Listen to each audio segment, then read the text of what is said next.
ឥឡូវសរុបសេចក្តីមកពេញចិត្តអត់មួយគេទឹកពេញចិត្តបងអរគុណច្រើនដែលខ្មែរយើងអាចកើតបានវាសួរបានវាសួរបងហ្នឹងហើយយើងប្រើគេទឹកប្រហែលខែហើយបាន5ខែជាងហ្នឹងបងយ៉ាងណាយើងលុចស៊ី GS 300មែនណាបាទបងបាទហ្នឹងហើយជួយបង្ហាញបទពិសោធន៍5ខែជាងមើលយើងចាប់អារម្មណ៍មិនខ្លះពាក់ព័ន្ធជាមួយនឹងការប្រើរយៈពេល5ខែនេះវាថ្លៃច្រើនបងពីមុនយើងចាក់សាំងយើងជីតិចឆាប់អស់កុងទ័រសាំងគឺធាក់លឿនតែឥឡូវបញ្ហាហ្នឹងគឺអត់មានទេមានន័យថាយើងជីថា5ត្រឡប់ជាងមកវាទៅធ្លាក់តិចកាលមុនឲ្យតែ2ត្រឡប់គឺអស់សាំងចុងពាក់កណ្ដាលតែឥឡូវអត់ទេហើយតាំងពីដាក់មកគឺការប្រើប្រាស់ល្អមែនទែនអញ្ចឹងហើយមានចាប់អារម្មណ៍វាស់វែងគីឡូអីពាក់ព័ន្ធមួយវាស់វែងគឺខ្ញុំវាស់ធ្លាប់វាស់ដែរពាក់ព័ន្ធជាមួយនឹងបើយើងចាក់សាំង10 20ឬក៏ថា5 10វាបានតែ68ម៉ាយទេ$15ការមិនតាន់ដាក់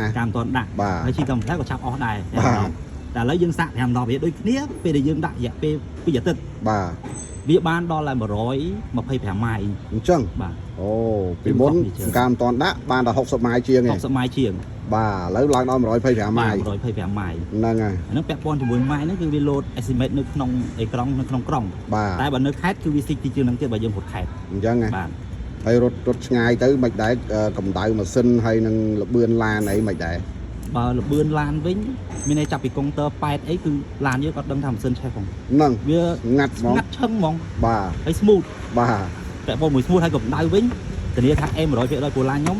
គឺក្ដៅខ្លាំងអញ្ចឹងប៉ុន្តែបន្ទាប់ពីដាក់មកគឺកាត់បន្ថយសឹងថាប៉ះខ្ចៅបានអីបានមកវិញអូកាលមុនប៉ះខ្ចៅអាលៀកប៉ះអាលៀកប៉ះមកអាលៀកដៃ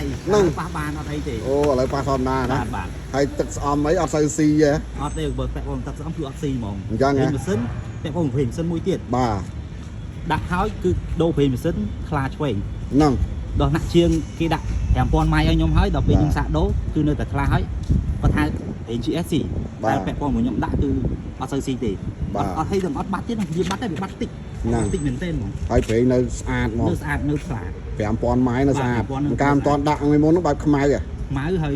ក្នុងម៉ាស៊ីនវាមានកម្រកម្រច្រើនដល់ពេលឥឡូវយើងដាក់ទៅឃើញម៉ាស៊ីនយើងឆេះអត់ញាក់ទេហើយវាឆេះស្មើល្អហ្មងហើយការជន់អីទទួលយកបានហើយក្នុងក្រុងវិញការទីសាំងក៏វាតិចជាងមុនដែរបាទឥឡូវសរុបសេចក្តីមកពេញចិត្តអត់មួយគេទឹកពេញចិត្តបងអរគុណច្រើនដែលខ្មែរយើងអាចកើតបានអរគុណច្រើន